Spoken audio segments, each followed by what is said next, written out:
all my Crimsonites, and welcome to the Crimson Cure channel, where we embrace our femininity, increase our womanly value, and celebrate our brothers. So join me on our feminine journey to learn, heal, and grow.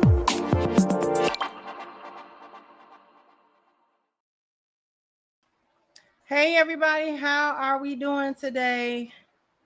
Hopefully everybody is doing well. I wanted to discuss the conversation between so-called tradwives and boss babes that Michelle Daff, her channel, put on.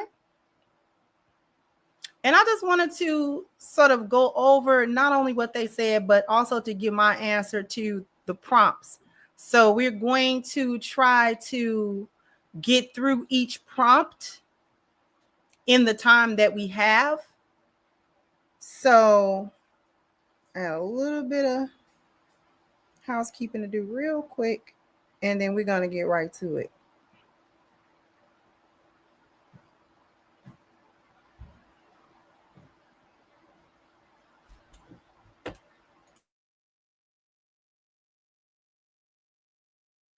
Excuse me.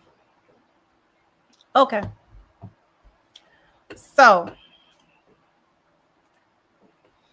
let's get right to what's going on.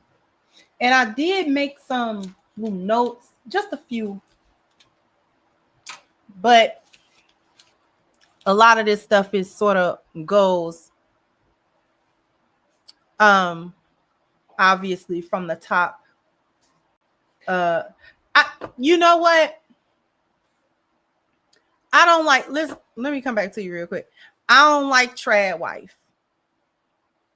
It sounds like yet another space that hyenas infiltrate and occupy. That's what it sounds like to me. Like at some point it might have meant something, a traditional wife, and then it got turned into a grift, I think, for content on social media. And then I think now it's just sort of buzzy and the meaning is lost as to what it actually was supposed to mean. So I'm going to skip this little quick intro and I'm going to go right to the first prompt. Want restaurant quality meals that actually support your wellness goals? Hi, my name's Pete. Been a chef for the past 25 years. The first prompt is, a woman's highest calling is to be a wife and a mother.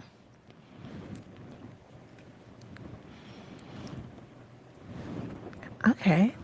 Me personally, I just feel like motherhood and being a wife is something that is unique to women. So I don't necessarily see it as a sacrifice, I think, of the way a lot of people do. I see it just as a privilege and as a wonderful, unique opportunity. Thank you. Now,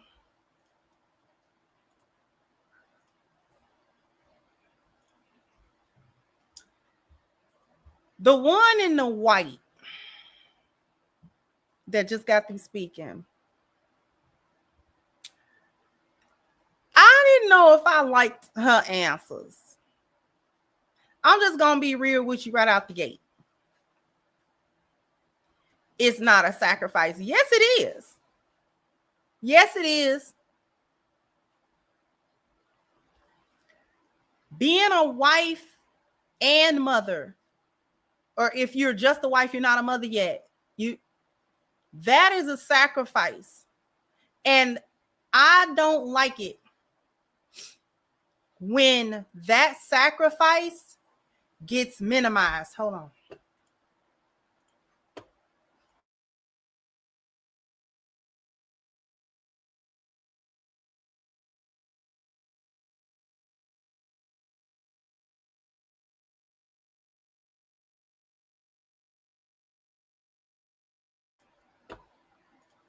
My apologies. I think my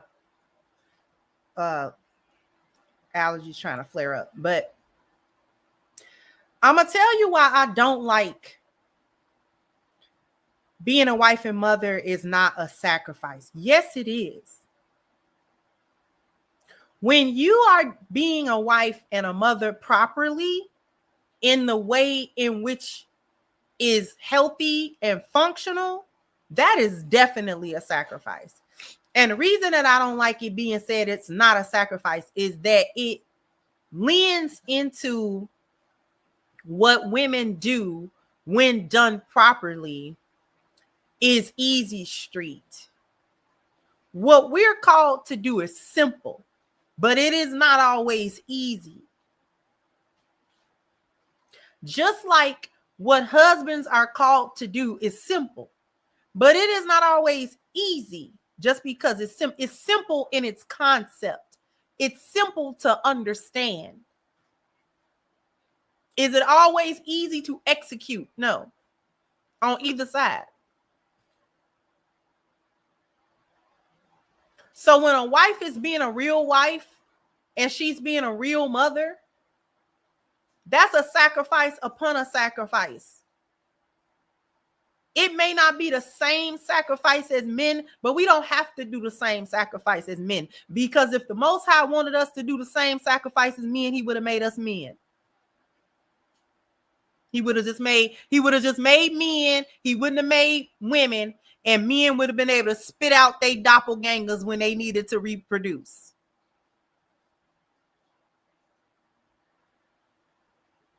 Most High could have did a whole different system. You didn't have to do this system.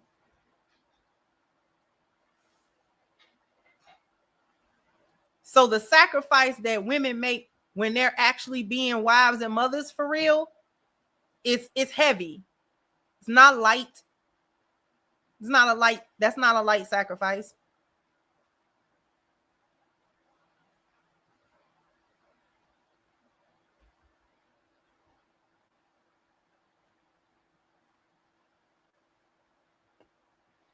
So let's get back to it.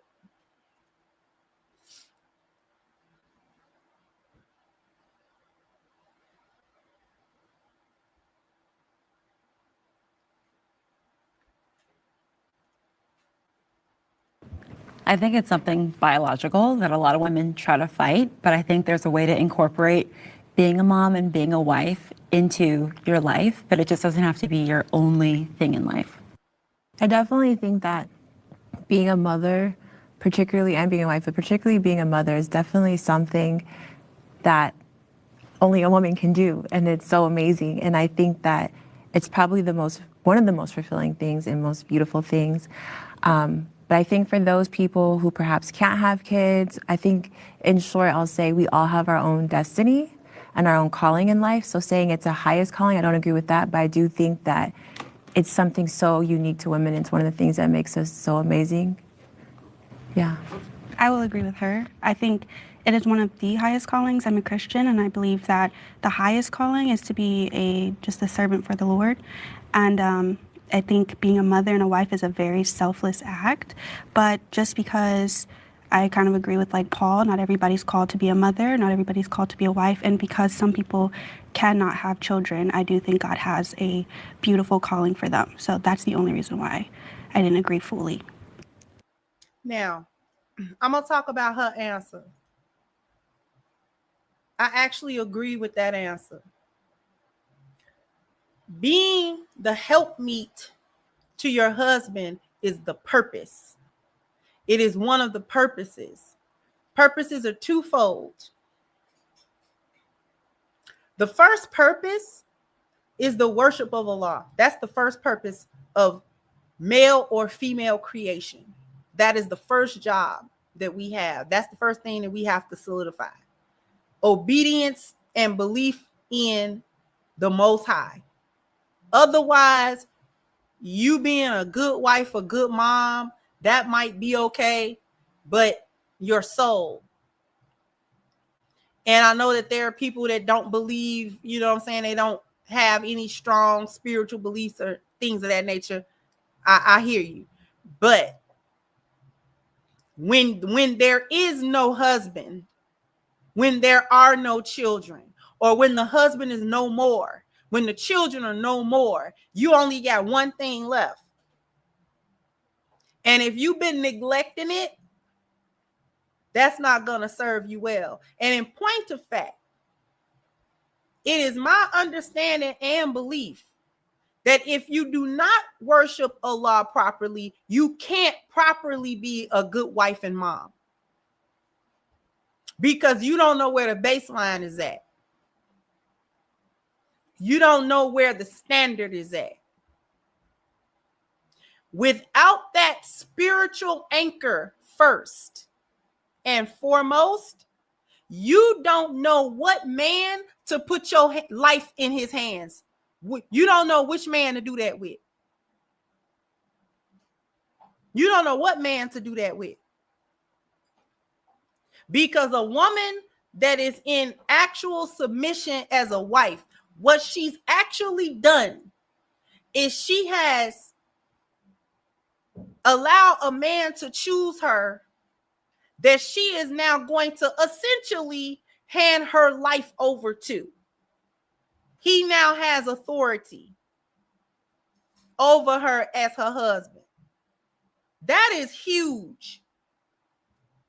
Because if you do that with the wrong guy, you in for a lot of hurt and a lot of trouble and a lot of foolishness. You in for a lot. Your life not going to be easy at all. Do it with the wrong man and you're going to have trouble on top of trouble. You ain't going to have no peace and you ain't going to have no rest.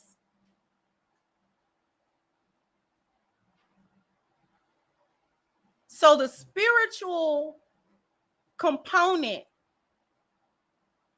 is utilized to support the wifehood and the motherhood. So that's why I agree with her. It's not your highest calling. It's not your only purpose. After you have solidified your belief in Allah, now you can fulfill your other purpose, which is to be a helpmeet to your husband. You know, if Allah grant you children, then you get to have children.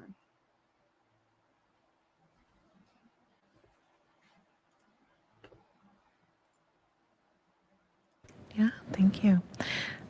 Would you want your daughter, let's say you had a daughter, would you want your daughter to follow in your lifestyle, the path that you chose? Whether you're traditional wife or your boss babe, would you want your daughter to follow your footsteps? I would say yes. I would want my daughter to follow in my footsteps or the path that I'm on, but not because of what I do, but I think who I am, which would mean I love that I have freedom, and I love that I have choice, and I love that I wake up every day trying to be my best self. So in that regard, I would want my child to wake up doing what she wants, what she desires, having the freedom and safety to do that, and just enjoying herself along her journey. Thank you. Yeah, I have a 10-year-old daughter, and she's growing up watching me in a completely different way than I watched my mom growing up, where she completely sacrificed everything for us. She went to every single game and did PTA, and she had no time for herself, no time to work out, no time to be healthy. And so I felt like that gave me a really negative picture of what like a stay-at-home traditional mom wife is, like way too self-sacrificing. And she did take it to the extreme. But I would much rather have my daughter doing like me, where she's, you know, finding her way and she's helping other women through working and, you know, like trying to make a better world for women versus just trying to, you know, raise a family, which is a high calling, but it just feels like a very, I don't know, like pigeonholed mission. Restrictive. Now, let's talk about what she said. They're on the boss babe side. Okay. Hey, how you doing, Charles? They're on the boss babe side. And she said, I want my daughter to follow in my footsteps. This is the problem with feminism. Because we've had couple of generations of women who have reached adulthood under the mindset and the propaganda of feminism. And they've operated in their life as if these things were true, as if the conclusions that feminism has drawn are completely true all the time. And so you have the first lady that talked, the one with the ponytail. She like still lives with her mom. I don't know how you a boss babe still living with your mama. I don't know what definition of boss babe is we working with when you still live with your mama. And listen, if life happened to you and you had to move back with your mama as an adult, that's not unheard of. But what is unheard of is, why are you trying to have this moniker of being a boss? Bosses have workers. What? I don't like that. I don't like that. That doesn't make sense to me. If I gotta lean on somebody and live with somebody, and you know what I'm saying, I can't make it without my mama doing this. I'm not a boss. Now, you might not be the worst person in the world just because life happened to you and finances happened to you. You could have lost your job. You could have got sick. It could be lots of things going on, because there are grown men that have to move back with their family at times. Life fall apart and it's like, I got to start over. So it doesn't make you a bad person, but stop trying to be a quote unquote boss. Stop that. You're not a boss. So let's get that out of the way. Number 2, why would you want your daughter to follow your footsteps? But what are you doing? To have the freedom and the safety to just do what she wants. That's not how life goes. You don't just get to just do what you want. I don't know when people are going to figure that out. I don't know when a lot of these women are going to figure that out. Life and being an adult is not about I do whatever I want when I want. That's not life. Whether you single, whether you marry, it doesn't matter if you single or married. You don't get to do whatever you want whenever you want. Like I've said before, that's a child's concept of adulthood. I can't wait till I get grown. Do what I want to do. That's what you say when your mama done hollered at you over something. If she imposed a rule and you don't agree with it, and so you feel like once you get grown, can't nobody impose no rule on you like that, which is a lie. Your job imposes a rule. Even if you self-employed, that's a set of rules that's imposed upon you. If you got a husband, that's a family, even if you don't. You don't get to do what you want to do, just unfettered all the time. That's not real. That's not realistic. You get to do what you want to do sometimes without nobody pushing back on it. Then the other lady, the thin lady, the second lady that spoke, she said that she had a negative viewpoint of her mother making the sacrifice from being a stay-at-home mom. It was way too self-sacrificing. What? So that woman, your mother, was afforded the opportunity, apparently, by your father, providing for the household in such a way where she did not have to financially contribute to it. Selflessly gave, because you didn't say that your mother was a bad mom. So we're going to assume that she was a good mom. She went to every game, baked all your cookies, went to all the PTA, paid you all the attention in the world. And because she was self-sacrificing, that was negative to you. But you reaped the benefit growing up of that level of self-sacrifice. She didn't have time to be healthy. I don't know about that. I know I've seen a lot of moms that's not overweight and unhealthy, but we're not gonna speculate. We're gonna keep on with the perception that she gave us of her mom, that she was a good doting mother. So that woman who obviously felt like, in order for me to give all to my family, you know, it takes all of me to do that. You reap the benefit of her making all them sacrifices that you said she made.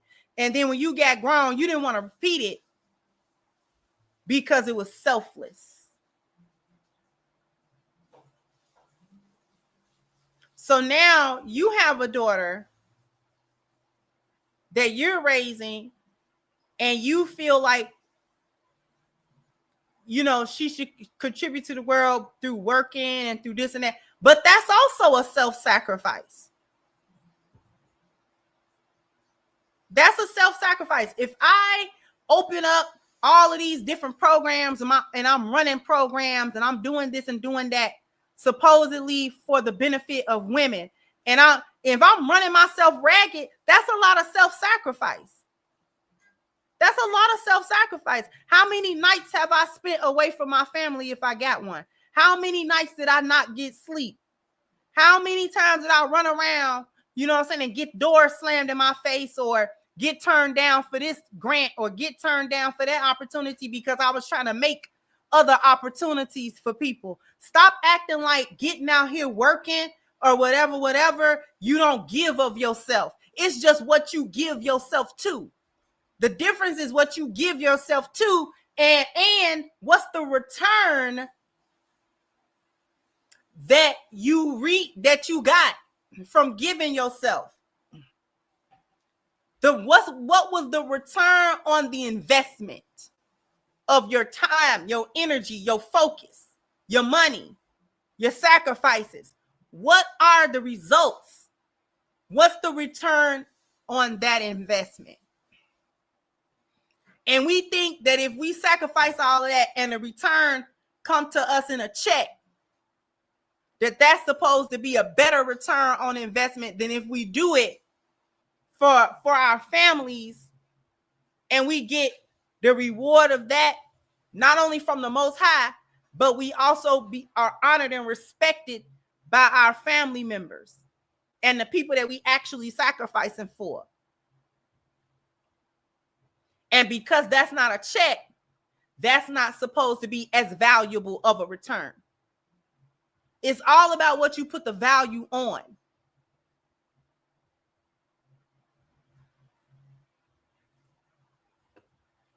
So what we're going to do, I'm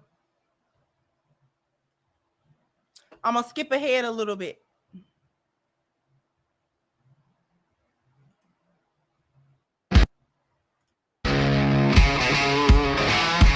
My name is Yo Murphy, Vice President Pro Performance. I feel like these, not them, but women who choose this lifestyle are. I also want to add that it's also about like self-fulfillment and like the prophecy of your own life, you know, like what you are called to do, what you are meant to, you know, leave on the earth before we leave. I think that's also a part of being a boss babe, just contributing more to the ecosystem of humanity. Thank you. So we talked a little bit with the wives about their role, but how do you see that? Do you believe that women who prioritize marriage and motherhood are limiting themselves as you talk about wanting to contribute to the world and fulfill your purpose in this way where you're opening doors? Do you feel like these, not them, but women who choose this lifestyle are limiting themselves? I don't think that choosing to be a tradwife is limiting yourself as long as you have an out, right? Like as long as you know that if this marriage failed, which is a 50% chance, then you would still have an education or maybe some type of work experience or some type of, maybe you turn your hobby into something that you can make money off of one day. Like I remember when I was a stay-at-home mom, I was like, okay, well we have this guest house, I'll do Airbnb and I'll like sell things on eBay. Like I always made sure that I had my own on the side. So, I mean, I think do whatever you want to do in your relationships, but just don't become completely financially dependent on someone. There's a 50% chance it could end. And even like me, who had everything on the outset, living in Malibu, whatever. When I chose to leave the relationship, all my credit cards were cut off. So, yeah. Can I comment on that? So I used to be a boss babe. I owned businesses and everything. And I did have that mindset in my marriage, but that was what was causing me to not want to work through hard issues, was because I had an escape route out. So I get it, because there are cases of abuse, right? But 50% that are leaving is because people aren't working through hard issues anymore. You can just leave. I know multiple women, more women who leave because I just wasn't happy. My emotional needs weren't met. But I think what we're doing, because we're still, well, I will speak for myself. As a wife, I still have those skills. I just put it into my marriage. I help him. I'm like his assistant. Like, the reason why he can go is because I'm the one making the phone calls and making sure he's good. But my investment isn't into myself anymore. It's into my family. And he's just going to be my number one priority. My family is my number one priority, whereas other people are investing that they're their number one priority. And that's just, I think, the difference is that I'm going to put him and my family first and my skills to that, and then myself second. And that's what I chose to do. Now, she was dropping gems there. And she echoed something that I have always said. I've never thought that sitting around not having nothing, not being able to do anything, not being able to function without your husband. You can't function as an adult without your husband. That's crazy work. I'm just going to say that. Not being able to function as an adult without your husband is crazy work, period.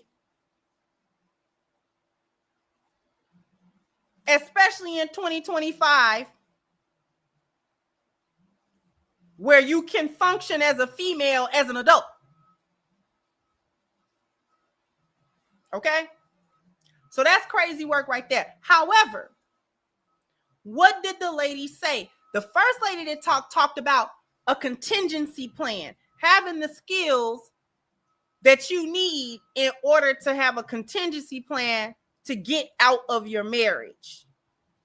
The other lady still talked about having a skill set, being able to go to work, owning businesses if that's what you do. However, the perspective was shifted.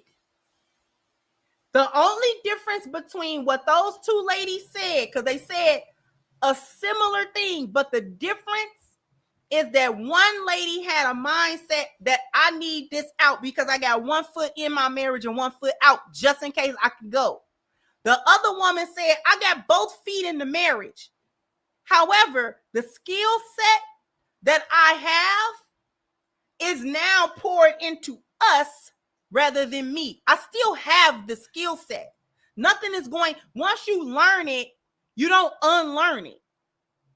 If you learn how to run a business successfully, then you know how. You being married don't take the knowledge out your head. It don't. And I like that she said that, because so many times we think traditional wife is this Susie homemaker woman who doesn't know anything about the world. The only thing she knows is her husband and her children. That's not real. And that is not really a helpmeet either. That is an anchor. That's an albatross around his neck. That's a dead weight. That's a liability. She don't know how to do nothing without you holding her hand and doing it. That's crazy. That's crazy.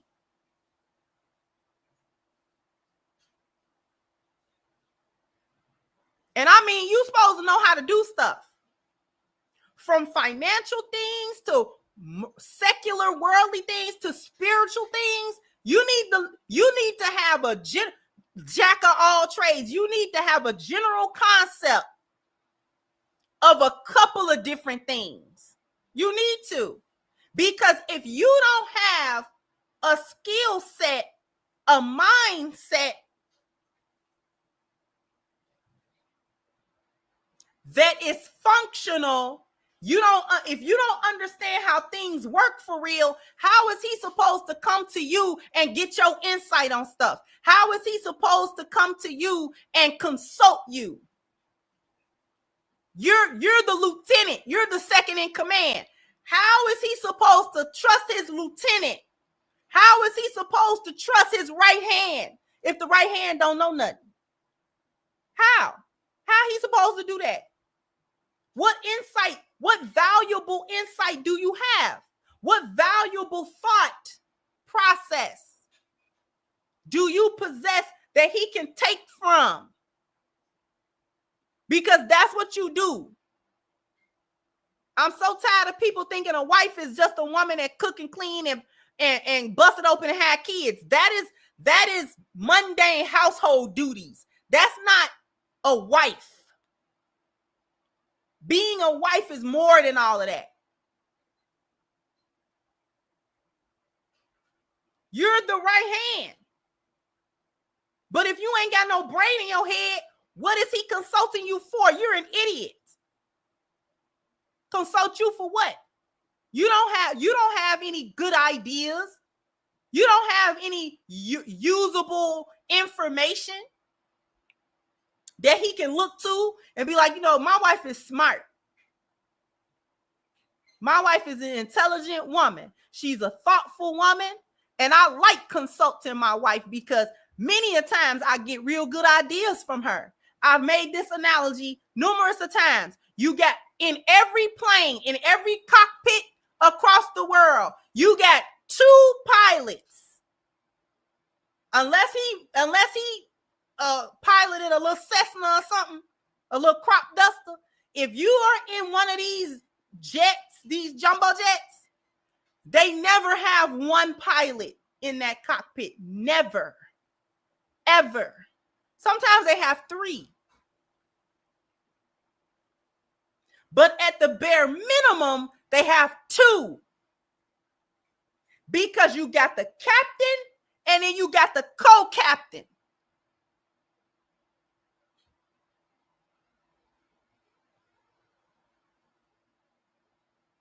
The captain has certain things that he gotta do and he must attend and pay attention to as they fly this plane. The co-captain must also know what the captain knows. He went to flight school.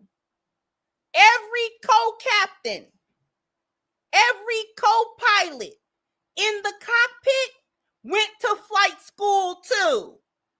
The captain, not the only one, went to flight school. And then the co-captain got all the cliff notes. He don't really know how to fly the plane. He just kind of going along to get along. No. Because if the captain missed something, if he misses something, if he didn't see what that said, or he didn't hear what the tower said, the air traffic controller, or he missed, the co-pilot gotta do it. The co-pilot gotta catch it. No, recommunicate. We gotta communicate again. What was the instructions? If the co-pilot is landing the plane, there's a landing sequence. If the pilot is landing, the co-pilot gotta do the checklist. Okay, we gotta do this. Flaps, okay. Control your airspeed, okay. You know what I'm saying? We gotta go, we gotta do it. Both of them. Both of them. Because if that co-pilot don't know what he's doing in that cockpit, it's going down. It's going down. Because there's no way that captain can fly that plane by himself. It's going down.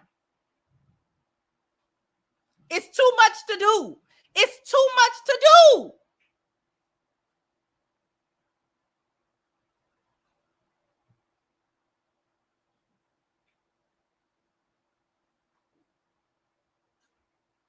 I watch a lot of airplane documentaries and all that kind of stuff. A lot of times when them pilots take off, both of them put their hands on the gear at V1. And they shifted so that plane, because we're both equally responsible for everything that happened in this cockpit.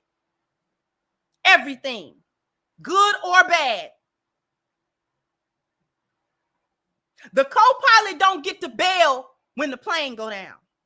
He don't have an ejecto-ceto, cuz he don't have, well, you know, you led us this way. I'm ejected. I'm getting out. No, he gotta, unfortunately, he going down too.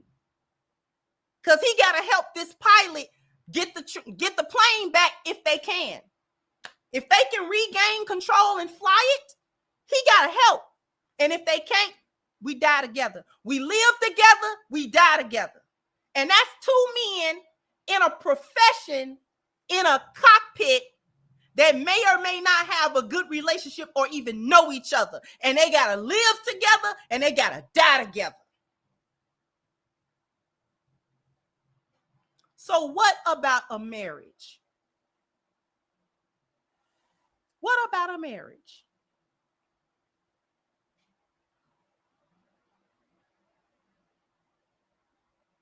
If two pilots that may or may not know each other,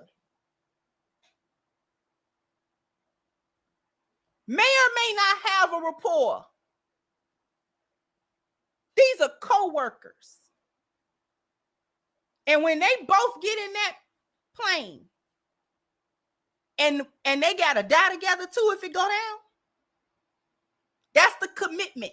When you get in that seat, the commitment is we either gonna make it to this destination in one piece or we ain't.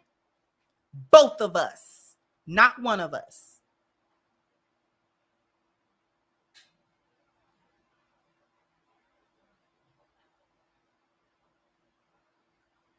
So if two co-workers can commit to that degree, to death do us part, in essence, what about the sanctity and the covenant of marriage? Why am I thinking about getting out of the marriage? I'll cross that bridge if I ever gotta get to it. If I ever gotta get to it, I'll cross that bridge. But I'm not going to hope for the bridge. I'm not praying for that bridge. I'm not waiting on that bridge. And as soon as something come up that I don't like, well, you know, I got a couple of dollars. I can just get on out of here. Well, go then. Go ahead on. I don't want to hear it. I do not want to hear that. I don't want nobody with me that can throw me away. Just easy peasy lemon squeezy. Just throw me in the garbage when you get tired. Or if I do something you don't like.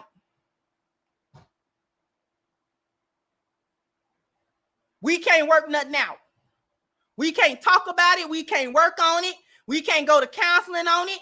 We can't do nothing about it. Just throw me away because you got a way to make it. So you ain't got to deal with me because you got a way to just make it. Well, go ahead on.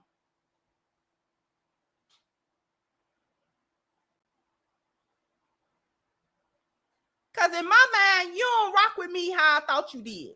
And that don't mean endless amounts of chances for somebody that's not really trying to work it out. That's not what I mean. We're not so quick to go to extremes.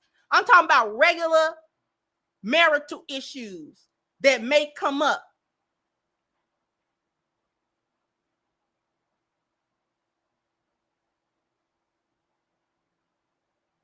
And even if there is a divorce to happen, you want to be the one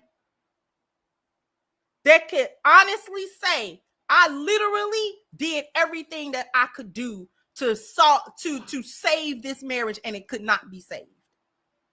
I literally did everything within my power and understanding to do to help save this marriage, and it could not be saved for whatever reason, no matter who fault that is. It could not be saved. Mashallah. Alhamdulillah. Alhamdulillah. Now I have to deal with that. I have to bear that burden.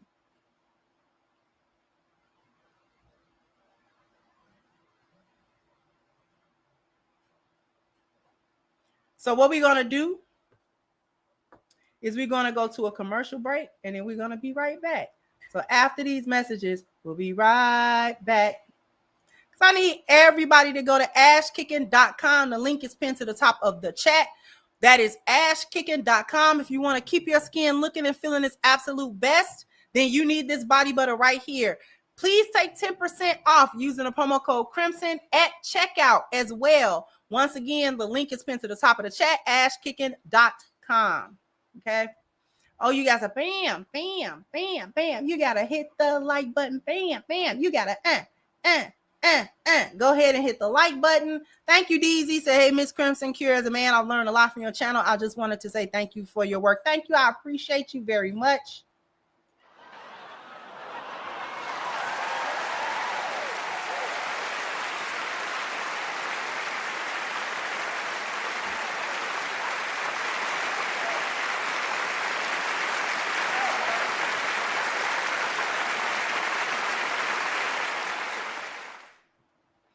Okay, and now we can get back to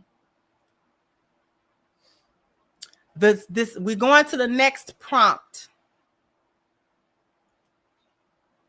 The next prompt is: financial independence is essential for a woman's safety and self-respect.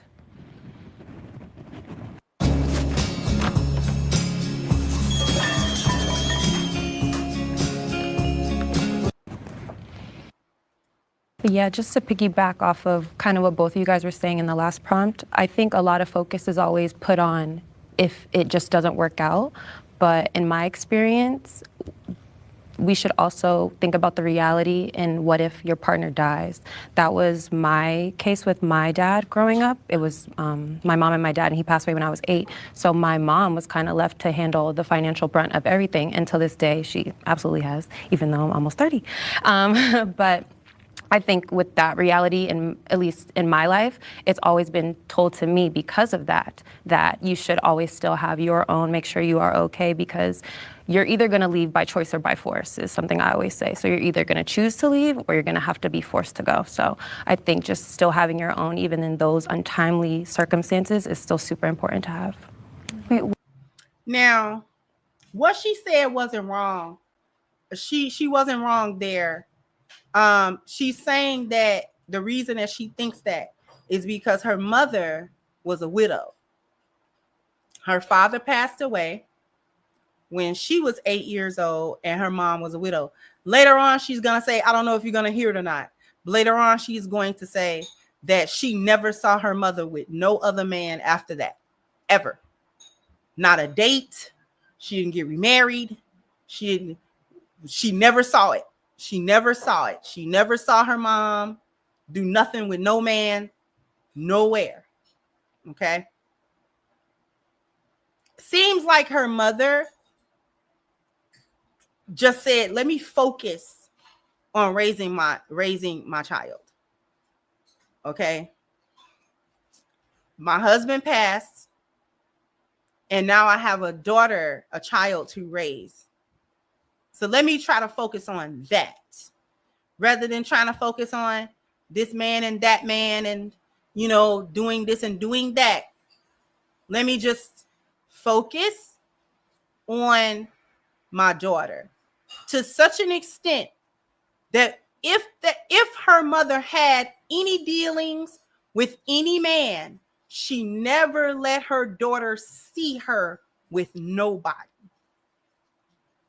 Probably, and I'm speaking just as a woman, probably because she didn't want to give her daughter the concept that her mother whores around, or she just go from man to man to man. Like, just because your father passed, now I don't want you to look at me and see, well, after my dad, it was a revolving door of men back and forth. Because if a girl sees that her mom does that, she's going to think that's the way that you need to be as a woman. And so I can have men going in and out. And because my mama did it, I mean, she was all right, and that type of thing. So her mom was in between a rock and a hard place. Because it's like, you know what? I just need to focus on raising my child. Okay. a sacrifice made. And this is what I mean by a lot of times comprehension be kicking a lot of folks' butt, because her mother didn't tell her you don't need a man. Her mother was trying to say life be happening, and you, just because your husband leave, it's not a guarantee he coming back. That's a blessing and a privilege to go out and come back safely each time. He may not. One day might be the day he gone and I don't see him no more.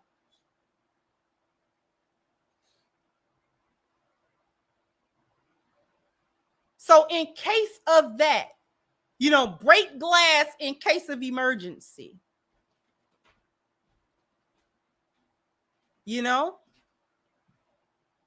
I needed to pick up the pieces, the grief, and come through that because I had somebody else depending on me. I couldn't fall down. Not in front of you. As far as you're concerned, I couldn't fall down. She didn't give her that to be, since you got your degree and you know everything, she didn't give her that for that.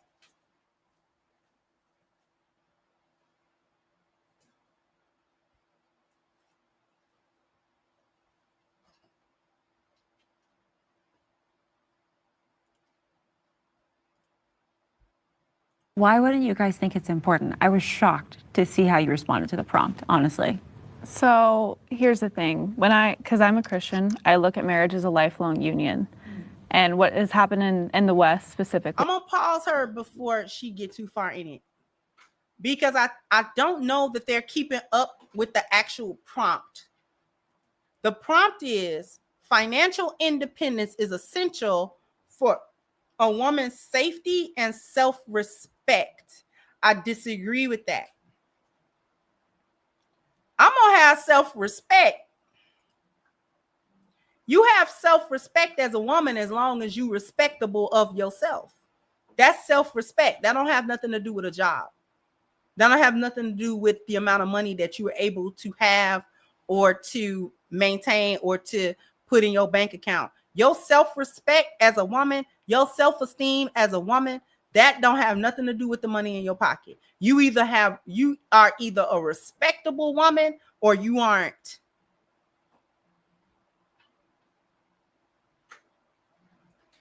Because there's a lot of women with a lot of money that have no dignity, no self-respect, or do anything, and they are viewed as such.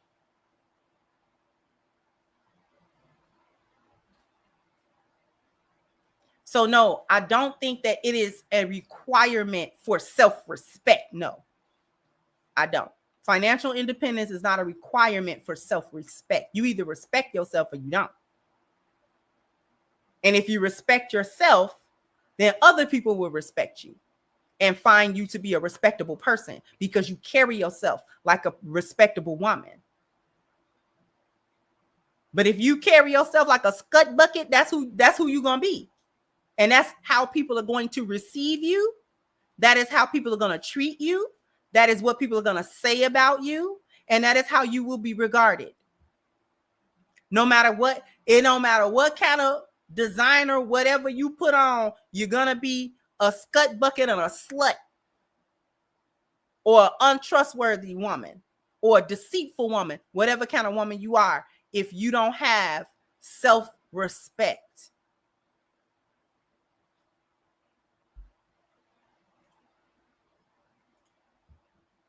Is that marriage is no longer a lifelong union. Like she was saying, there's always an out where it's like, oh, I'm not happy anymore, or he did this, or she did that, or whatever it may be. And so they don't work through these hard issues.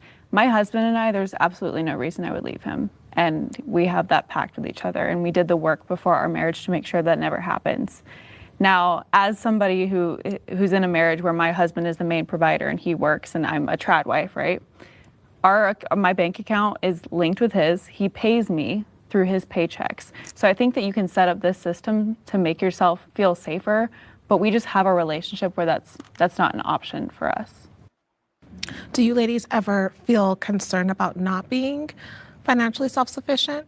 Like she mentioned, someone passing away or something that's more unexpected in that way. Maybe your husband can't work anymore, God forbid. Well, I will say that I'm not going to live in fear, because when I had a business, I mean, that it could also, through the economy, I could lose my business. And just living in fear of one day he could leave or one day he could die. I do believe in being self-sufficient. I think that's important. I think most wives learn how to be okay being alone and learning how to build certain skills through hobbies and stuff like that. So if anything were to happen, I'll be okay. But once again, it's just an investment into your life, and I'm not going to go into it fear-based or be afraid of losing it, or else I will always be looking at certain things and be like, oh, I'm going to leave because I don't know if I can handle that. Instead, I'm just going to be fully in and depend on that. I must say, that young lady was spitting the whole way. I agreed with her. Sis was spitting. That was a lioness right there. She was spitting it out. And Israel launched she's a young Operation lioness Rising too. Lion, a targeted military operation to roll back the Iranian threat. I just think she's a young lioness too. That's lioness talk. The one in the white, Miss Penelope Pennifer Homemaker, I don't believe her. She didn't do a whole lot of talking because I don't believe she had a lot to say. Something about her, all right. But that sister, the sister on the end, facts. Ain't no reason to go into it with fear. Folks is gonna die. Folks gonna die whether you married to them or not. You know what I'm saying? People die every day, B. Folks get sick. Folks lose their job. Lots of stuff happen. It would happen whether you were single or not. Single or married. Because if you're single and you got your own, like she said, that don't guarantee. Life is not guaranteed. How many people had a business that was successful prior to the pandemic? And how many people lost it because of the pandemic? How? They wasn't looking for that. They didn't start their business thinking, man, in 2020, everything gonna shut down and I ain't gonna be able. They started their business with the understanding that sometimes businesses fail, but I'm not gonna not do it. Businesses also have a 50-50 chance of failing, just like so-called marriages do. But yet somehow folks is scared of marriage, but they ain't scared of going to get them businesses. They ain't scared of that. When folks say, I want to start a business, people start giving them advice on how to do it. Yeah, go for your dreams. That sounds wonderful. Here's how I did it. You need this. You need this tool. You need that tool. Now, here's what you need to know. And here's how you prepare. And this is how you go get an LLC. Well, this is how you get that. They start giving you tips and tricks on how to have a business with a 50% failure rate. With a 50% failure rate. Any business, just about. But when people start saying, I want to be married, man, you know it's a 50% failure rate. Really?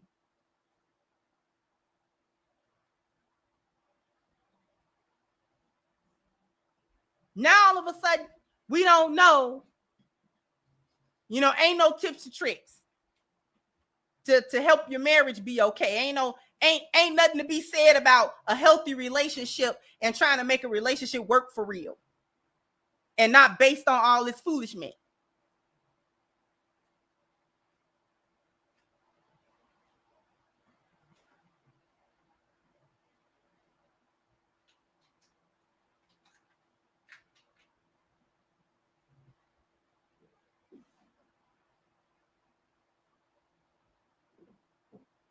So again, we're not going to go into, oh, this could happen. A lot of things could happen.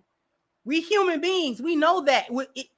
Any logical human being should know that there's a chance, for the sky to fall today, but we wasn't looking for it. It's gonna have to go ahead and surprise me because I wasn't looking for it.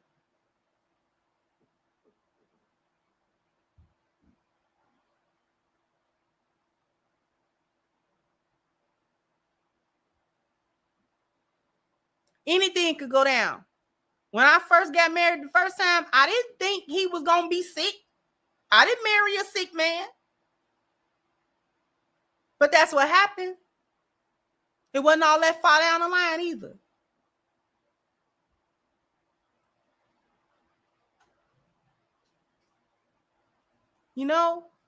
Things can happen to anybody at any time, no matter what their relationship situation is, their housing situation, their money situation.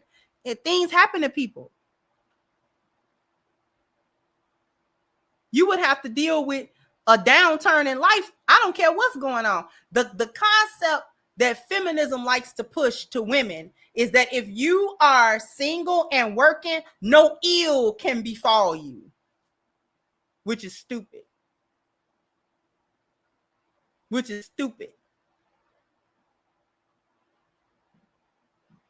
Because you're only looking at it in terms of emotionally what a relationship could put you through. What about what life gonna put you through, with or without a man?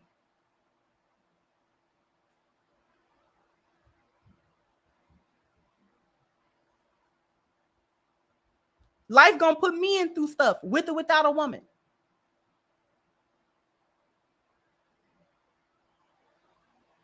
Because people go through stuff. It is what it is. You're not gonna stop it from happening. It sucks, but you still can't stop it. It'll stop when you gone. Hopefully. Sometimes you go and you have another can of worms.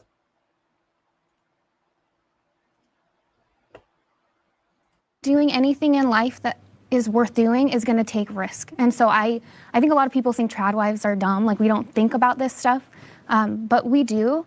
I have thought about, like, what if this happens? What if that happens? There's a million different scenarios that could happen, but you weigh the pros and the cons. And so for me, it isn't worth it to go put my kids in daycare so I can go get a 9-to-5 so I can stash money away for when my husband dies or when, he decides to leave me or something. Like, I would rather take the risk and have them home with me and, believe in my family instead of believing in the bad things that could happen.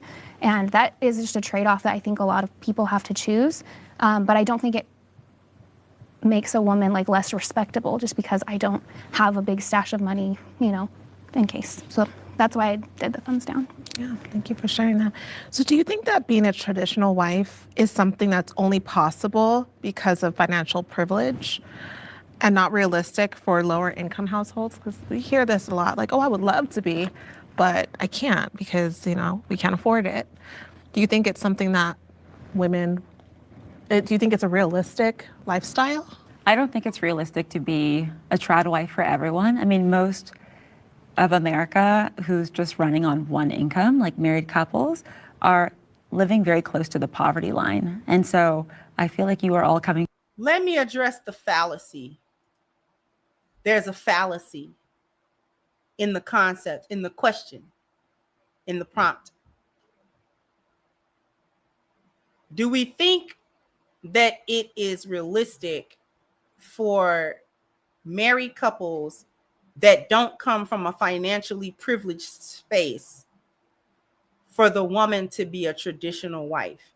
It doesn't matter whether she's working or not.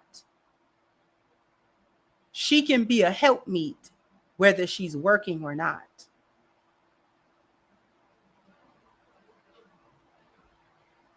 That goes to the overarching false concept that a wife can only be a good wife if the husband is 100% the provider and she doesn't have to contribute, she doesn't work. Then automatically she is the better wife. Is she? Is she? She better automatically? Because the majority, and I've said this recently, the majority of the country of people who are working, adults, male and female, are the average annual earning is only about $45,000 a year. That is the average earning, give or take more or less. Most, especially Black women and Black men, are not making that much money. You had both better be working. You both better be working. And a woman working don't make her less of a wife or less of a mother. And a woman sitting around making sourdough bread from scratch ain't always the best wife and mother.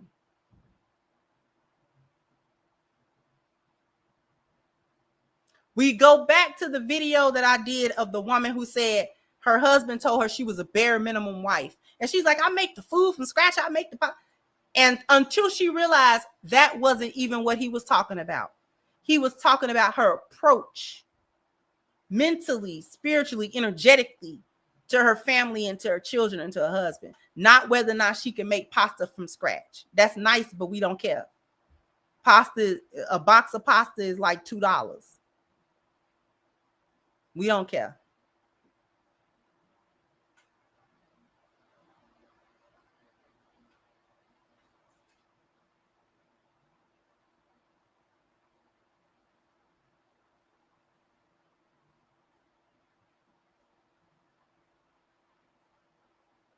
That's why I say that one and the white a little bit of a chameleon to me. I just get chameleon from her. And I don't think about the bad things that could happen. I just believe in my marriage. That sounds like some chameleon talk. I'm sorry. I'm not even trying to be like offensive, but that sounds like some placating stuff. You don't really got much to say, but you just believe in your marriage. Girl, what? What? I believed in my first marriage too. I still went and got a job. Why?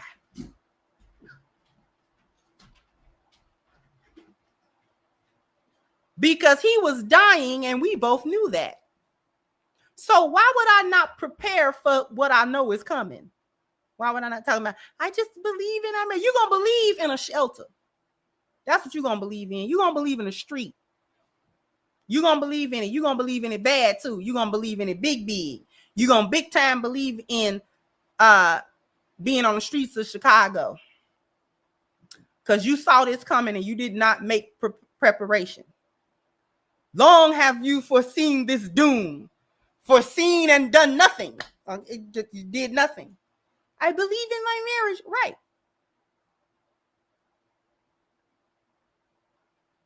So did I.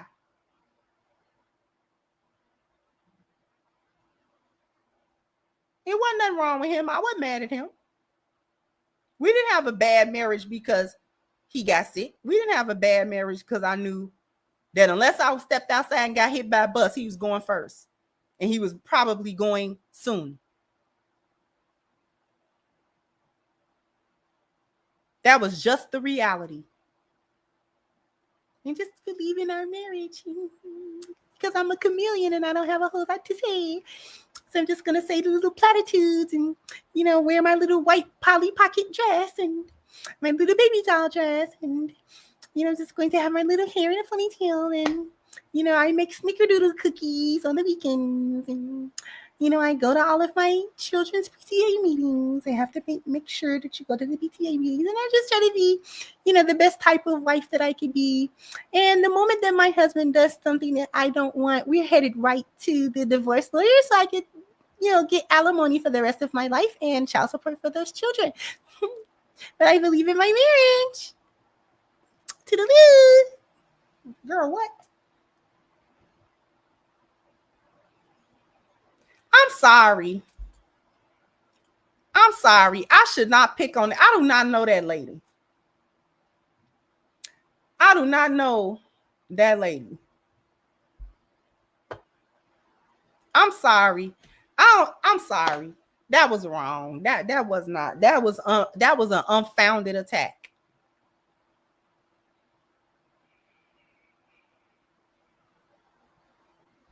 That was really an unfounded attack. I'm sorry. But am I the only one getting that? Proper, and just sitting here so proper, and it's wonderful. We're the perfect family. It's perfect.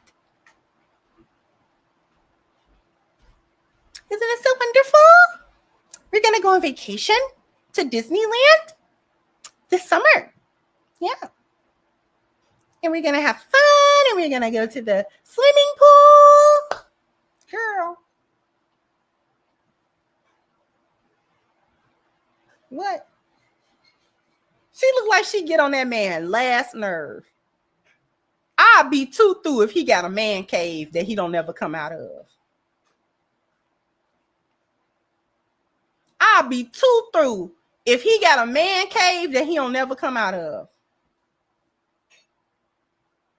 If that man come in to work, kiss her on her head, and go straight to that man cave and spend the next 3 hours in the bathroom and then go to the man cave, girl.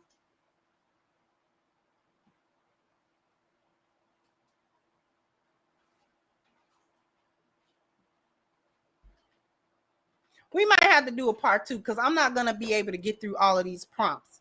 So we were at the second prompt, which was financial independence. The next one was, I don't need a man. That's going to be good. But I'm not going to be able to get through all of it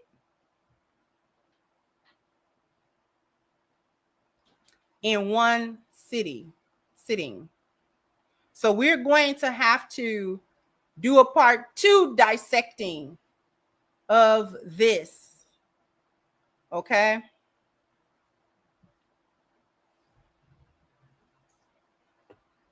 So before we get out of here, thank you, Mogul Maze, for your contribution. I appreciate you. And thank you, Kisei says some women are going into marriage operating in survival mode. Nothing wrong with a plan B, but if you expect the marriage to fail, why are you getting married? Right. I mean, you can be realistic. We're not saying don't be realistic about, anything. Don't be unrealistic about anything. Don't be in delusion about nothing.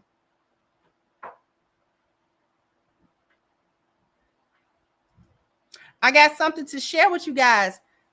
Something to share.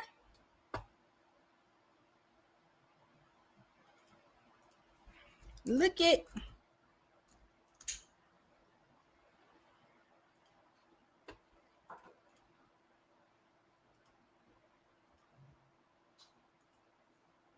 We got a new website.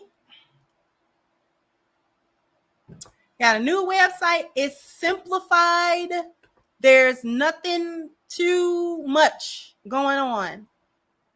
At the top, all you got is still crimsoncure.com. Okay. At the top, you've got book a session. It's the same setup as it was before, where you go to Calendly and you set things up. So once you hit book a session, it actually takes you to a different page. It takes you to this page. Okay. And it's the same page how it was before, where you're able to click on a 1 hour session or a 2 hour session. It's the same thing. Okay. And this right here is just a PayPal button. Now, the only reason I'm not going to click it is because it takes to my specific PayPal and all of my information. So I'm not going to do it. But all you got to do is hit the PayPal button. Okay. The book is still $24.97 as it was before, but I had to add the shipping. The shipping's always been added the whole time. It's just that you see it now. And the shipping starts at $5.99. The only thing about it is just US sales at this moment. eventually I'll open it back up to international sales, but right now just the US. Okay, so this is the new website. I may change it, change the color of it or something like that, or add some things to it, but right now I was looking to have a more streamlined, simplified, less confusing website. It's just a website branded and two things: the coaching session and a link to purchase Reclaiming the Black Feminine. Okay, so you definitely can go ahead and make that purchase if you have not.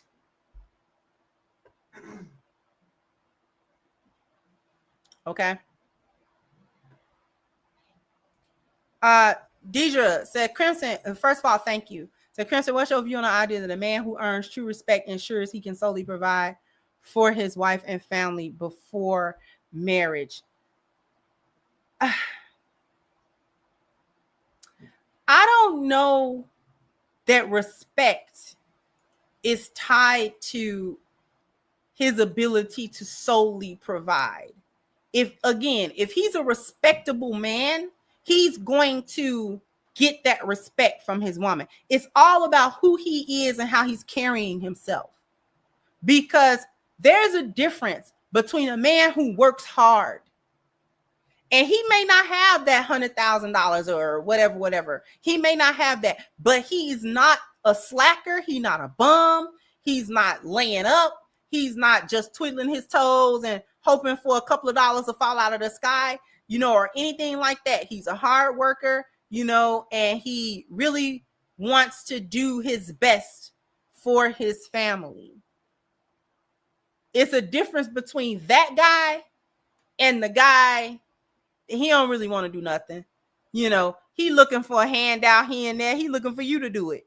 You know what I'm saying? He looking to lay up and rub his feet together, and you go out and pull a 14-hour shift, and you know what I'm saying, and all that type of stuff. And it's not even, oh no, we doing a grind. It's just, I'm gonna sit here and I'm gonna let you do all the work and all of that. So there's definitely a difference in the two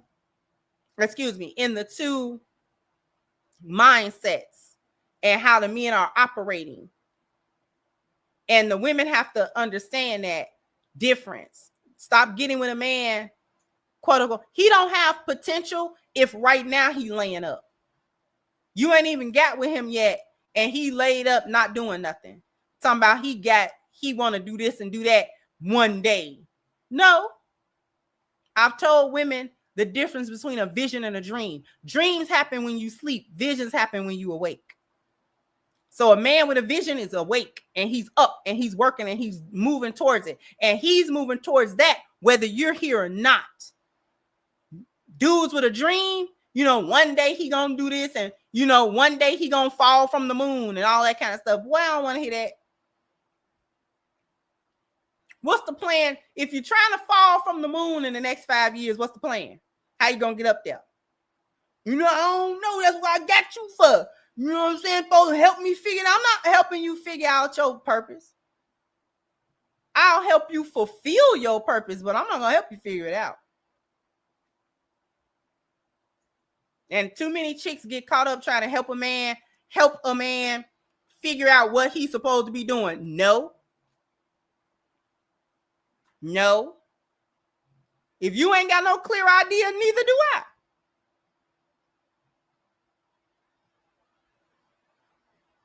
Don't come over here with no half-baked idea. I don't want to hear that.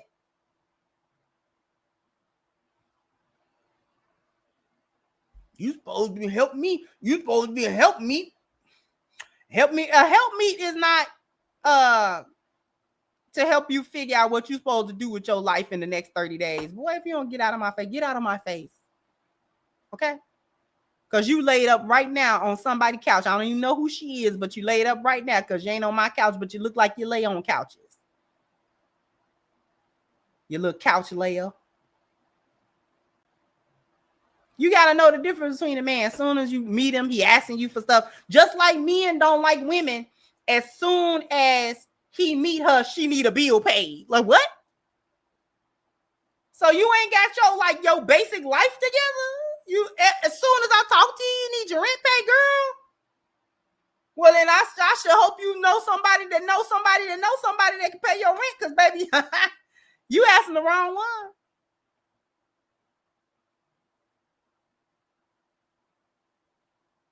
Baby, bye.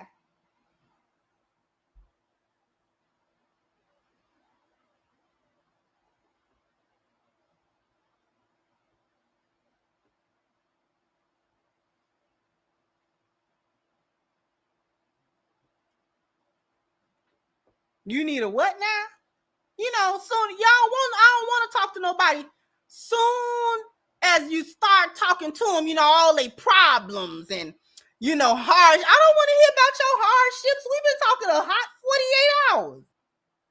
I don't want to know your hardships. I don't even know your last name good. I know you by the name on the app and all that kind of stuff. I don't know you. I don't even care what's going on with you. And that's male or female. That smoke go both ways. Anyway, don't get me on here acting crazy. Jump down in the comment. We're gonna do this a part 2. So jump down in the comment section. Let me know what you think. Like, share, subscribe to the channel if you have not. Once again, I'm your host, The Crimson Cure, and this was my perspective. Bye-bye, Crimsonites.